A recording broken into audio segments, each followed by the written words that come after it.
Yeah, no, she There's promised to another come back. woman who's a local reporter here. Right. You recognize her? She's around. I'm here today to introduce Tulsi Gabbard. The reasons why I stand with Tulsi are numerous and would take more time than I have to introduce her. So I'll start with what first drew me to Tulsi in 2016 when I learned she was stepping down from her vice chair position at the DNC in the midst of a presidential primary. Tulsi, giving up this position of power and visibility, showed me her integrity, conviction, and backbone. Any politician that was willing to put their career on the line and stand up to the DNC and Hillary Clinton was a candidate I knew was fighting for the voters and our democracy while demonstrating deep morals and courage. Her compassion, thank you. That's you, Tulsi. Her compassion, empathy, commitment to work for all citizens, and her creed, service above self, which she demonstrates by her love for others, her community, and her country, are the reasons why I volunteered for Tulsi in January 2019. Tulsi is currently serving her 4th term in Congress. She is a member of the Homeland Security, Armed Services, Foreign Affairs, and Financial Services committees. She has introduced and successfully passed many bills with bipartisan support. Congresswoman Gabbard is also a major in the Army National Guard and has served for 16 years, deploying twice to the Middle East. Tulsi's personal qualities, her skill set, experiences, and temperament are what makes her uniquely qualified to be our next president. Someone who will always think about what is best for all of us, regardless of the political backlash, is who I want leading our country. I would like to introduce a truly remarkable person and candidate for president, Tulsi Gabbard.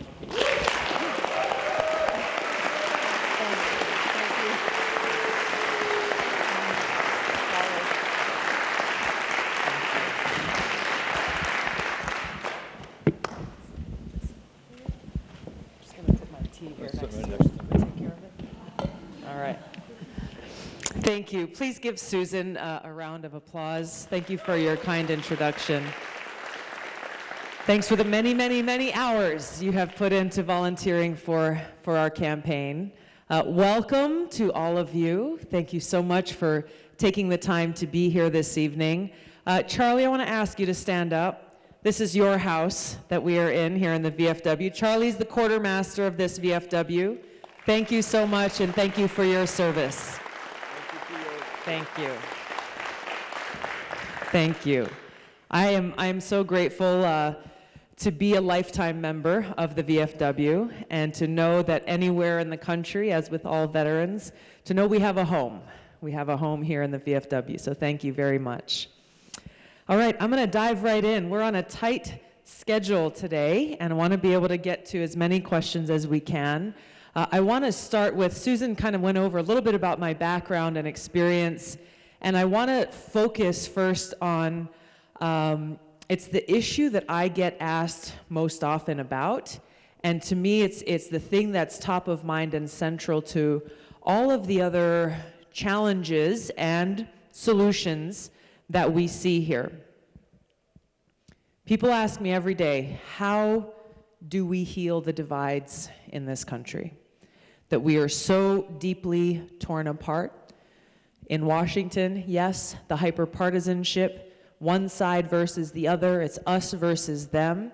It's about one party winning or the other party trying to beat them.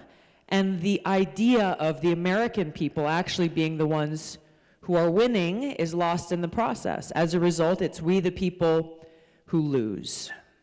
It's we the people who see inaction and paralysis and gridlock in Washington, rather than actions that lead to solving the everyday problems that we face.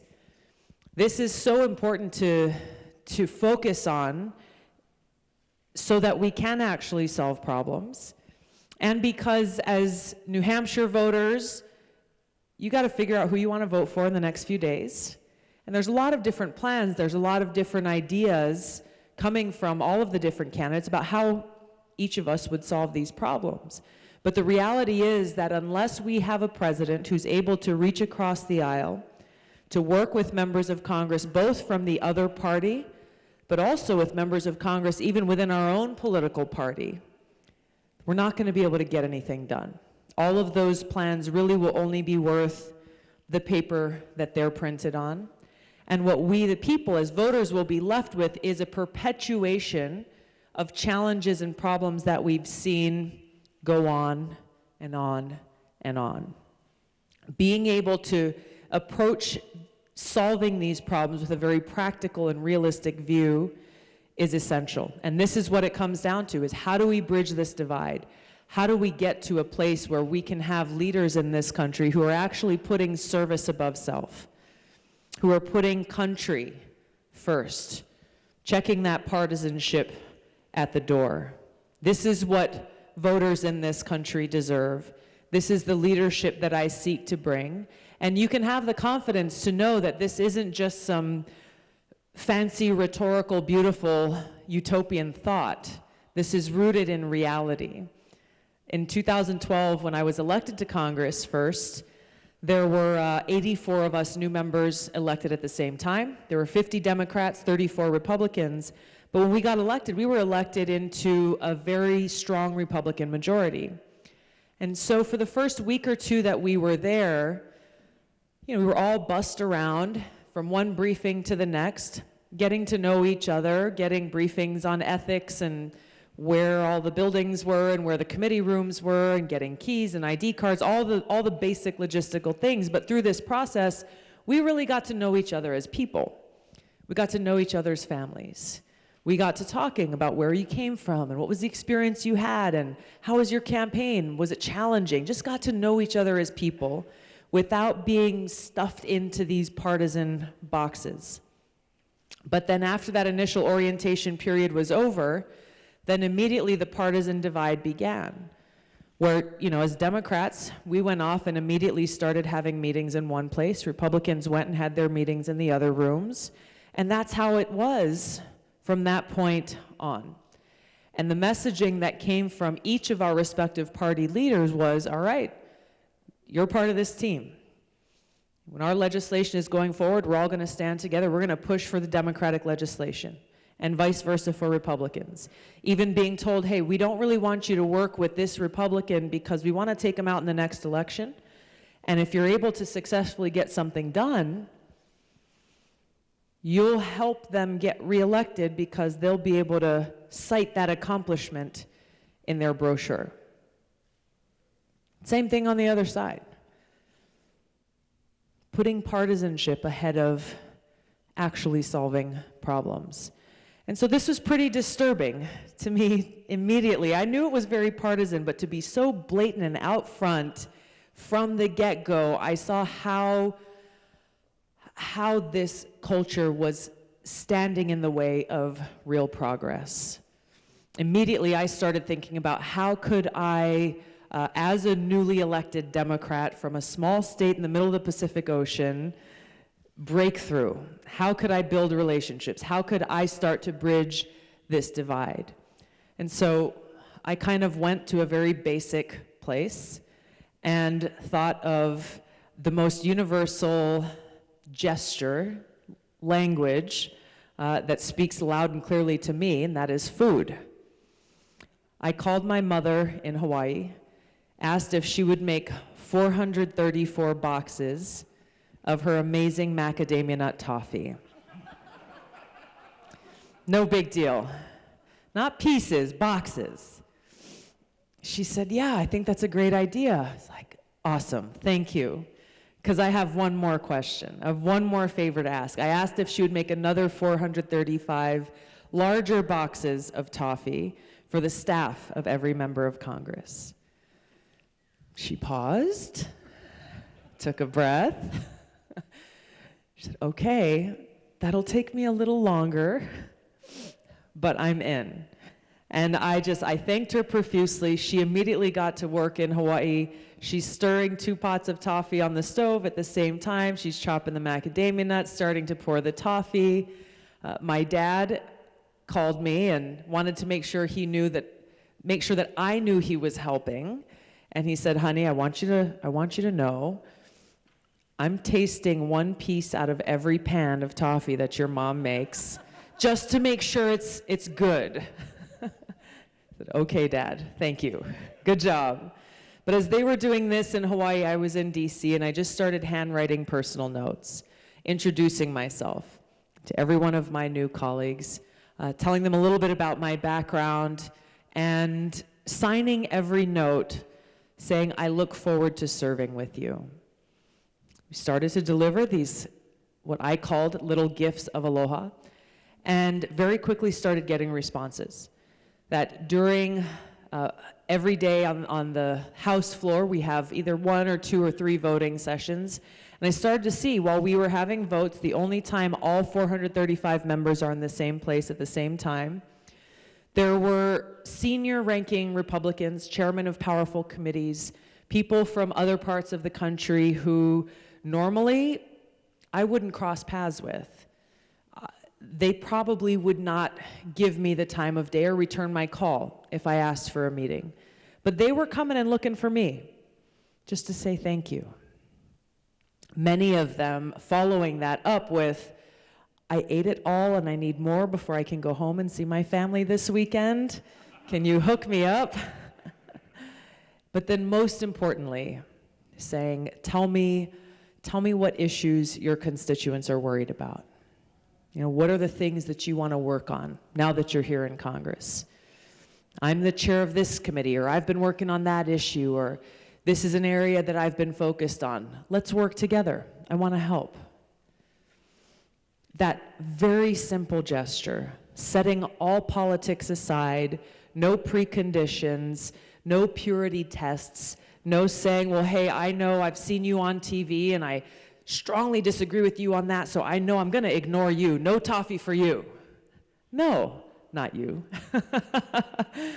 No preconditions, reaching out to every single person, every member of Congress with respect, recognizing that even as we may have strong disagreements, and with many of them it's true, strong disagreements on certain issues, the reality is that every single one of us was elected with the same mission, the same purpose, the same promise that we made to every voter in our district. We are here to serve you. We are here to serve you, the people of this country. And building this foundation,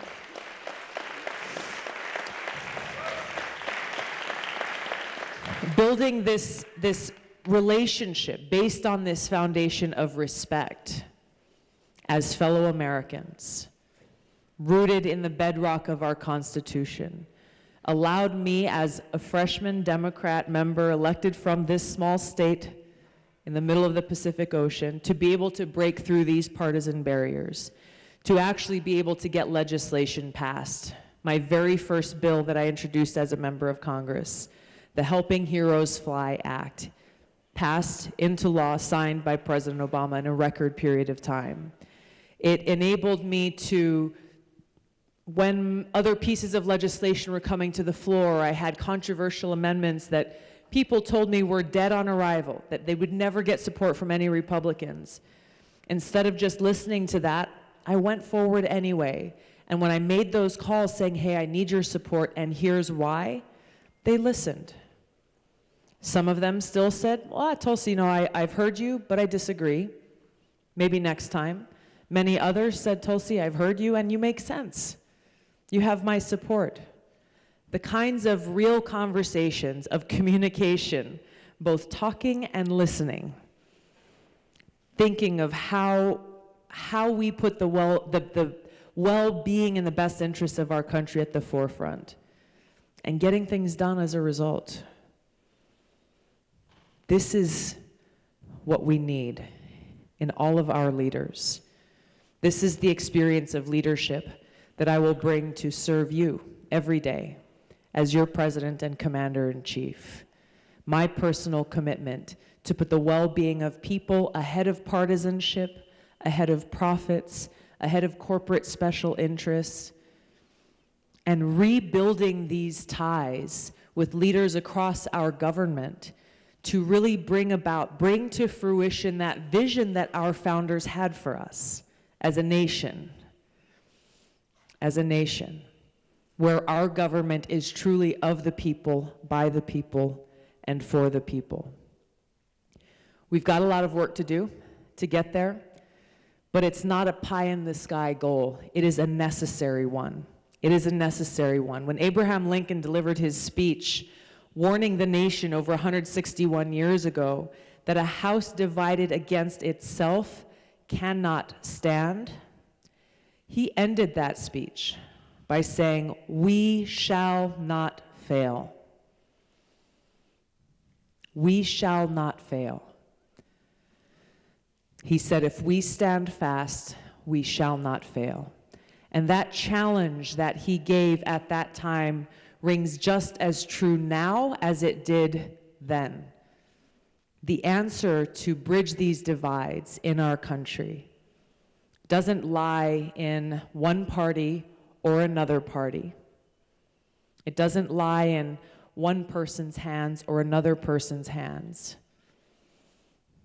The power to change this, to heal these divides, lies in every one of our hands, every one of our hearts. That challenge is there for us because it's our future. This is not about my future, the future of any candidate running for president. The decision you have before you is about what kind of future do you want for yourselves, for your kids, for generations to come. We cannot afford to keep kicking the can down the road saying, well, this is somebody else's problem.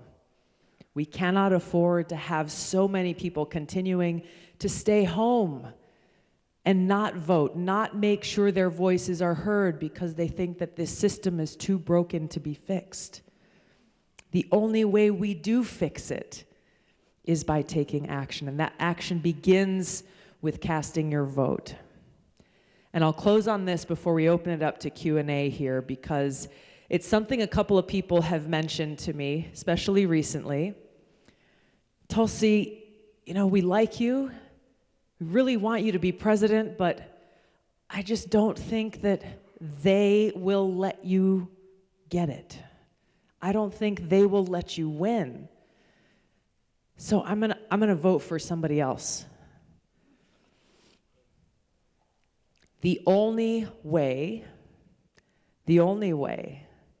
we win together, the only way we make this change, the only way you get the candidate you want is by making sure your voice is heard and casting your vote for that candidate.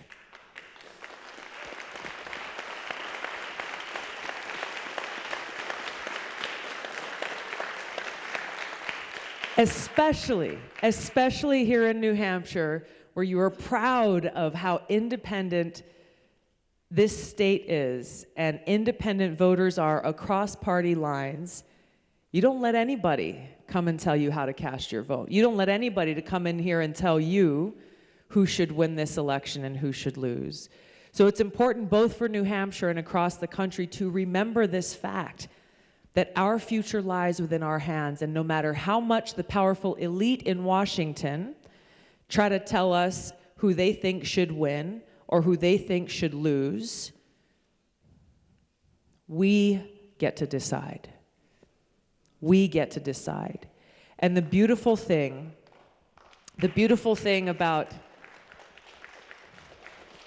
about what is happening here in New Hampshire, we've been campaigning here now for over a year. We've held over 115 town halls all across your state. The beautiful thing here is that the decision that you will make as New Hampshire voters obviously is the responsibility that every voter has and the impact that every voter has, but you have the unique opportunity as the first primary in the nation to send a huge wake-up call, a huge message to Washington that now is the time for real change, for systemic change that goes beyond one party or another party, systemic change that says we the people, Democrats, Republicans, Libertarians, and Independents stand together. We stand united, working side by side, understanding that when we do so, we can accomplish anything. And now is the time that we take our government back for us, for our nation and for our future. Thank you very much for being here tonight. Thank you so much.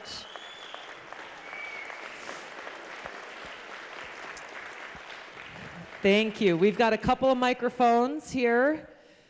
Yes, sir. We'll start with you in the back. Hi, Howard Wooldridge, retired police officer and detective from Fort Worth, Texas. 48 years ago, President Nixon declared the war on drugs.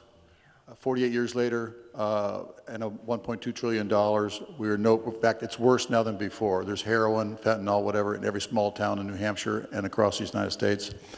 As a cop, I saw this thing to be the most destructive, dysfunctional, and immoral policy since slavery and Jim Crow. What would you do differently? Thank you for your service. That's worthy of a round of applause. For all of our law enforcement, thank you. I couldn't agree more that this war on drugs that has shown decade after decade, generation after generation to have been a total failure is unfortunately still continuing. It is not only costing us as taxpayers tremendously at every step of the way in this failed war on drugs, it is costing us as the American people. It is ruining people's lives, taking people's lives, tearing families apart, ravaging communities. The human cost and the toll that this failed war is having is immeasurable because it's continuing on and on. You mentioned the opioid crisis. I was shocked when I heard the statistic.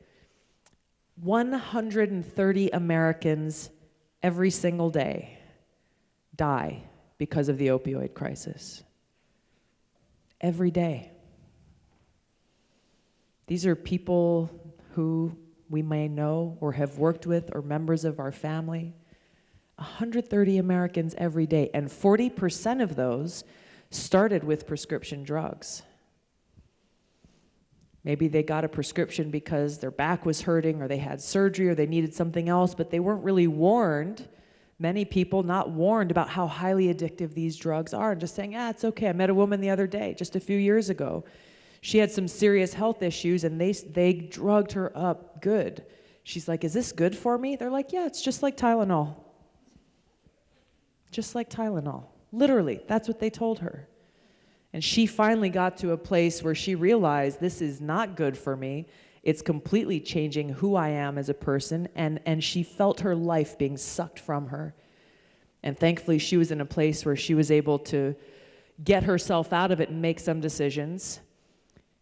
10 days. It took her 10 days to wean herself off of these opioids because she was able to access medicinal cannabis.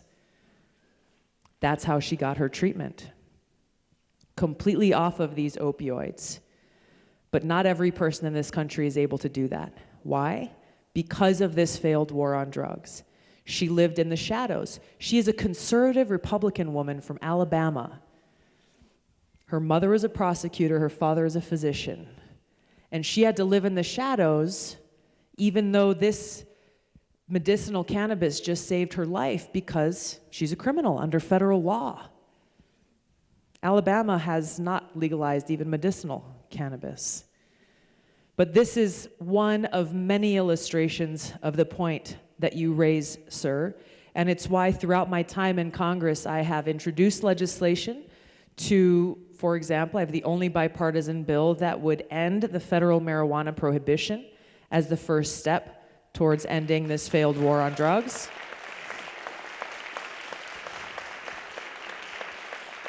Supported other legislation that would expunge the criminal records of those who have fallen victim and are chained with this criminal record because of this failed war on drugs. And I'm strongly advocating for us as a country, where as president, I would change our priorities where instead of criminalizing people who are struggling with substance abuse and addiction by cycling them through our prisons and our criminal justice system, instead redirect those resources towards actually providing people with help. and say this is a healthcare issue. This is not a criminal issue. We've seen how this has worked in other countries like Portugal, and how ultimately they have seen those numbers and statistics of addiction drastically reducing, and the amount of money that they were spending to pay for these prisons dropping, able to see a benefit across their society as well as a benefit to the fiscal choices that they're making as a country. I think this is an issue that we should be raising more and discussing more across the country to really focus on the facts and the consequences of our previous policies and where we need to go. Thank you.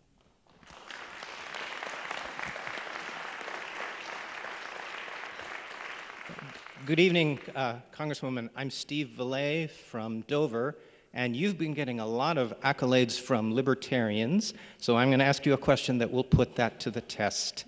Suppose somebody decides to move to a country like Switzerland that has lower taxes. As you may be aware, in order for them to get the tax benefit, they would need to renounce their U.S. citizenship, and there is a fee to do that, which is currently $2,350.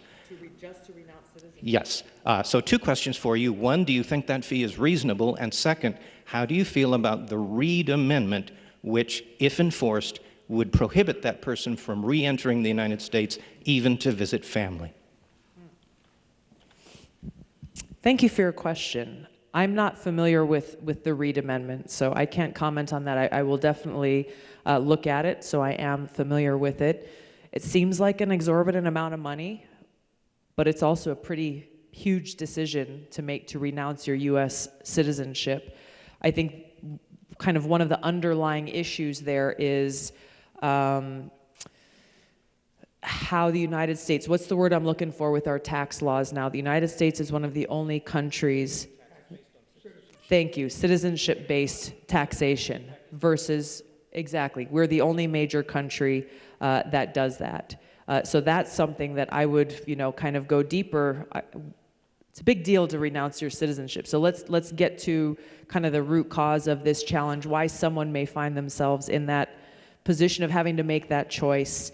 And so that's something that I'm looking at, how we can make it so that it's a more fair system while preventing the unintended consequences that we've seen in some other countries where people use this as an excuse to export money and not pay taxes here at home.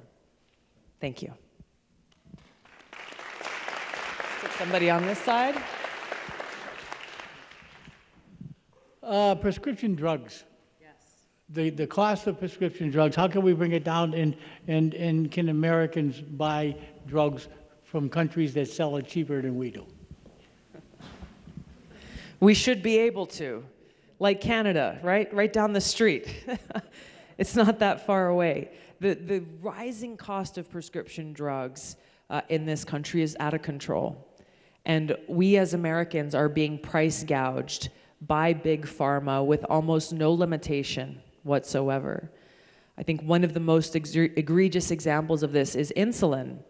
I can tell you I've heard from big pharma lobbyists in Washington before who say, everyone wants us to bring down the cost of prescription drugs, but it costs a lot of money to develop these drugs in the first place, to go through the R&D and develop this and pay all the scientists and people who are actually coming up with these drugs.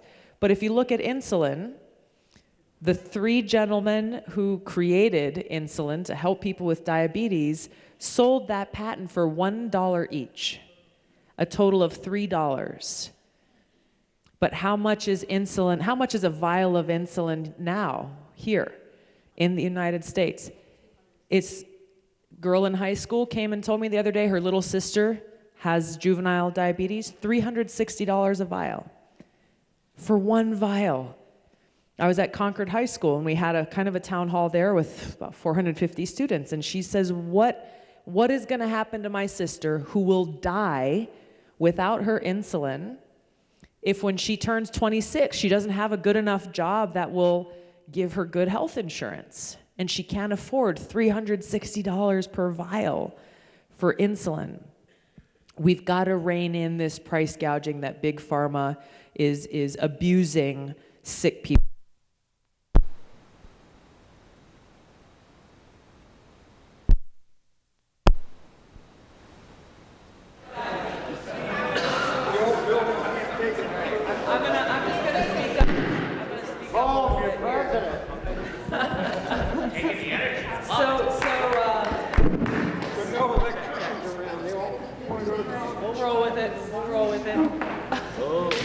There goes the quartermaster.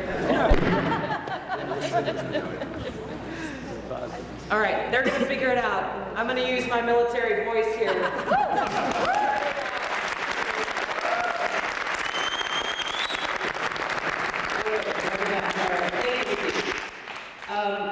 Here's the first few things that I would do to rein in Big Pharma. Number one, I would make sure that our own government can negotiate lower prescription drug prices with Big Pharma. Right now, under our laws, the influence of Big Pharma lobbyists has made it so that Medicare is prohibited from negotiating lower prescription drug prices. There was legislation introduced earlier this, actually just a couple of months ago in Congress, seeking to bring down the cost of prescription drugs, which is a good thing. It looked like it had some bipartisan support. But when you actually read the bill, they only lift a few of the prohibitions rather than lifting this entire prohibition completely. We, as American taxpayers through our government, are the largest purchasers of prescription drugs in the world.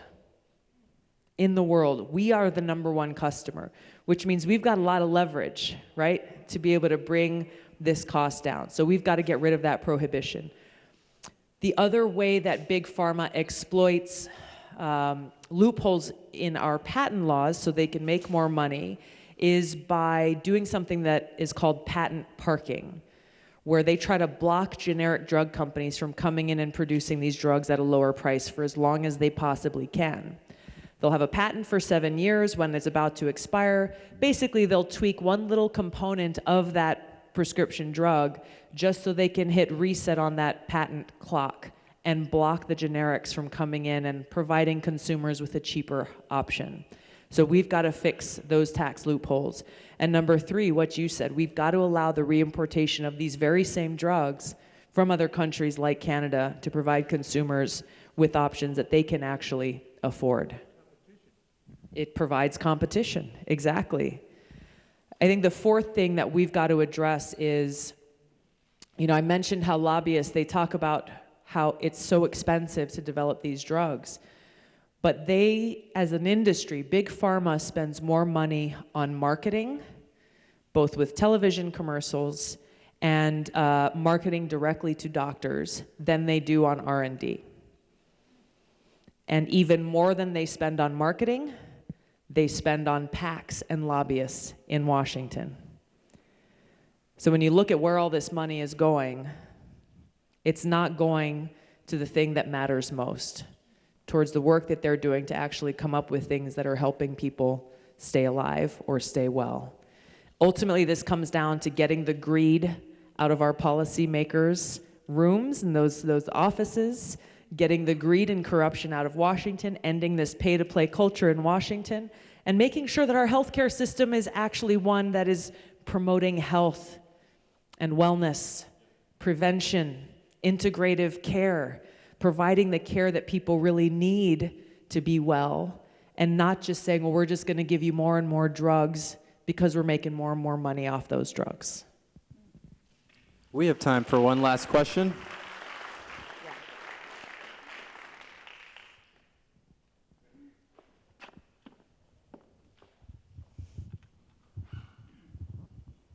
First, I want to thank you for coming to Somersworth. I love the New Hampshire primary. I was doing my grocery shopping, and someone said, Tulsi's at the VFW, come on down. So that's why I'm here. I'm actually an undecided independent voter, and so I have no idea what I'm going to do. But Can I ask how many people here would put themselves in that same category? How many people here are still undecided? Wow, awesome. I'm glad you're here. Thank you. So I wanted to say one word of thanks and ask you a question. Sure. The word of thanks, I wanted to thank you particularly for being one of the only Democrats that would stand up and challenge attacks of religious bigotry against Catholics, particularly the appointment of Catholic judges and suggestion by some senators that they're doctrinal because they have a deeply held religious belief. I want to thank you for that. The second question I want to ask you is, what do you say to a Catholic voter like myself who's undecided, pro-life, and not comfortable with the direction of either party? Thank you. Both of these questions and issues are very important.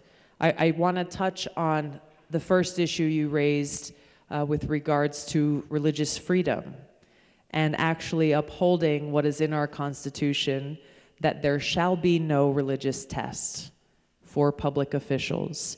And it's an unfortunate situation that, as I talk about hyperpartisanship, religion itself is being weaponized for political purposes.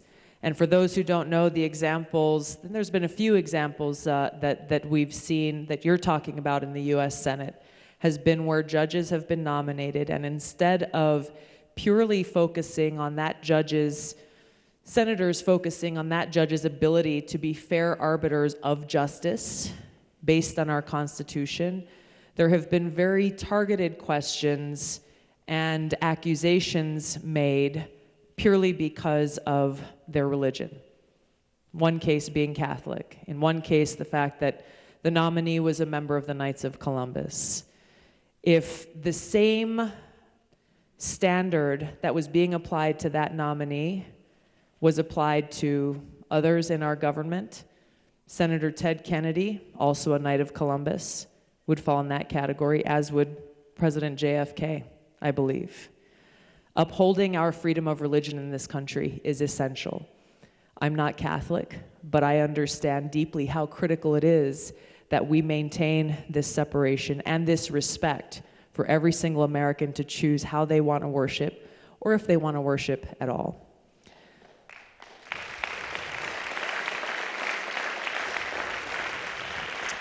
In answer to your second question, for me, this issue of abortion is unfortunately one of the most polarizing issues, especially as it comes up towards elections, but across the country.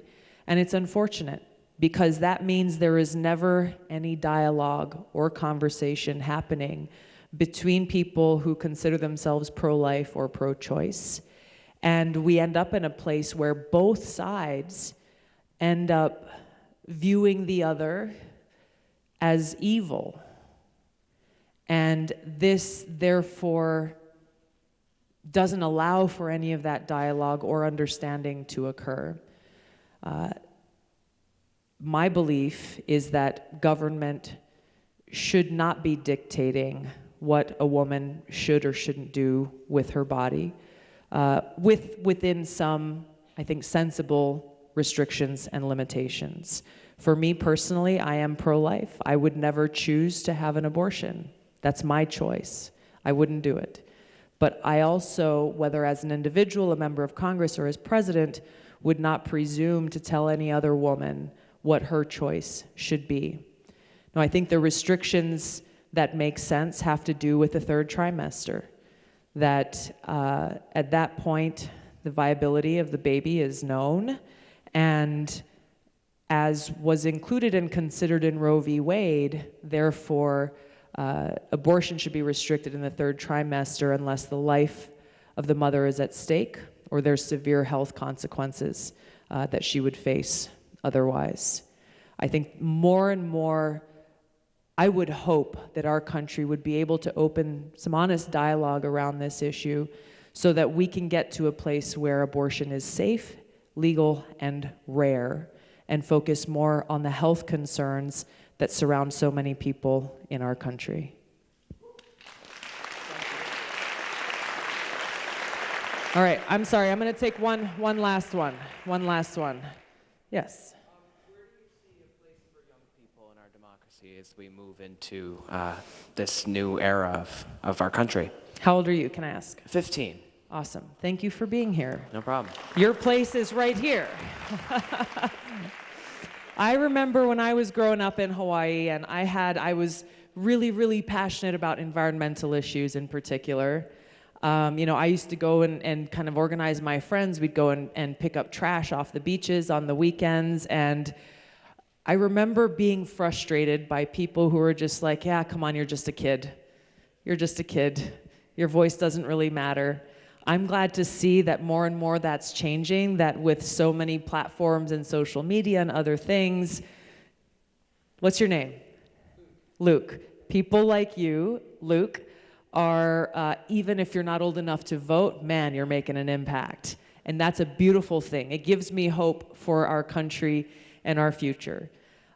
Throughout my campaign, I have not just said our children, our young people are our future, but we've actually been empowering young leaders in my campaign. We have high school students from across the country who have stepped up themselves, organized themselves, empowered themselves, and they're kicking butt every day. They're like, okay, we got to go print flyers. We're going to go knock on doors. We're going to organize a rally. They're networking and making stuff happen themselves, and it's blowing my mind. It's so amazing. But carrying this through and making sure that this doesn't end on election day is essential. It's essential. Whether it's having to do with legislation related to young people, education, opportunity, empowerment, the environment, any issue, we're talking about your future as much as it is mine. And as president, I would empower young leaders by forming a student advisory council for the White House with young leaders from across the country who can bring the diverse perspectives that exist, not only politically, but rural communities, urban communities, island states like mine, New England. I mean, there's so many opportunities and such diversity that our country will be stronger for empowering the voices of young leaders like yourself. Thank you. Thank you very much. Thank you. Time flies when you're having fun.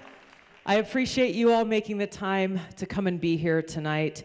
I hope I've been able to address maybe some of the concerns or questions that you've had as you're coming in here, especially if you are still undecided. Time is the most precious thing that any one of us has to give, so the fact that you have chosen to spend your time here tonight really personally means the world to me. Before I give my closing remarks, I want to ask Susan to come back up here and tell you a little bit about what we're doing, what our volunteers are doing here across New Hampshire in the final 4 days of this campaign. Okay. I have 20 seconds. All right. Okay. So we're going to pass out these. I stand with them. 20 seconds. We're going to be handing out these I Stand With Up for America, I Stand With Tulsi cards, asking you to do 5 things to help get Tulsi's message. Together, united by love with service and integrity, we can get Tulsi's message out. Anybody that wants to help canvass and sign away with me in the Dover, Somersworth, Rochester area, come see me. You can join my group, okay? Well done. I think that was under 20 seconds. Good job. Precision. What? Okay. This is my little sister.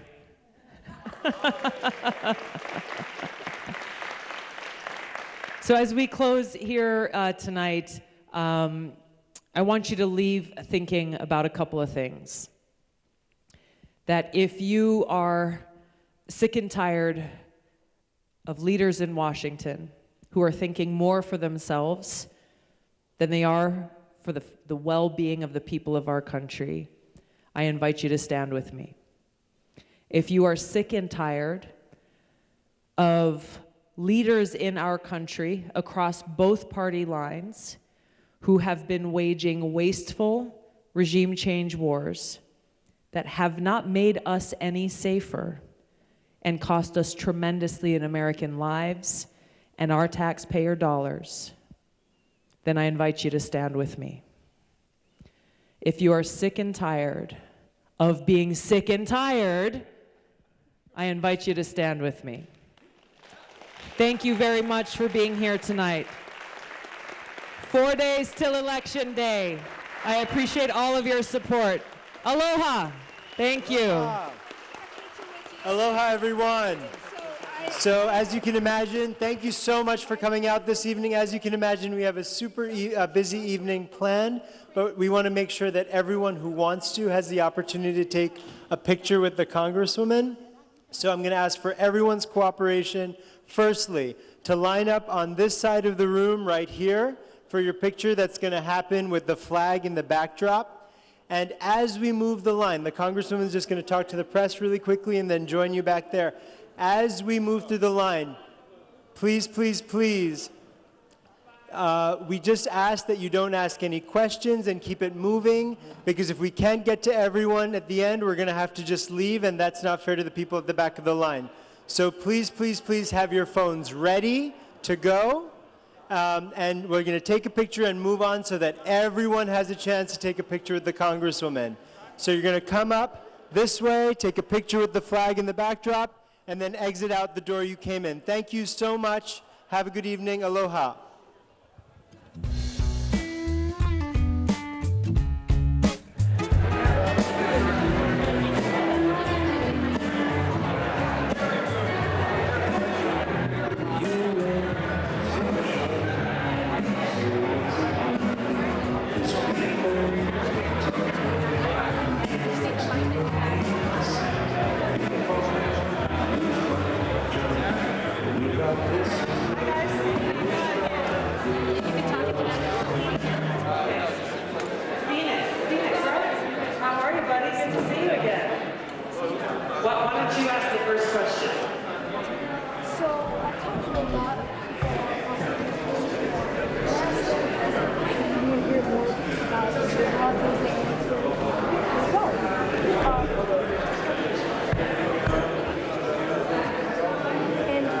Recently, there was multiple CNN town halls here in New Hampshire, and to qualify, you had to go to the debate stage tonight here in Manchester. But DeVal Patrick was invited, and not only... Even though he didn't go on the debate stage. With that, and I've seen polls where you're higher up than him.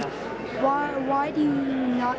Were you not invited, and why do you... I was not invited. Let me talk into your microphone. I was not invited, and even after we called and we asked for an explanation and let them know that I wanted to participate in their town halls, they never returned the call. And the problem with this is, as you've seen, it's not about me, it's about voters who want to be able to hear from different candidates, including myself, and the unique message and voice and experience that I bring. And these decisions by CNN and some other corporate media entities are disrespecting the voters both here in New Hampshire and across the country and depriving them from being able to hear that. Thank you, Phoenix. Good to see you.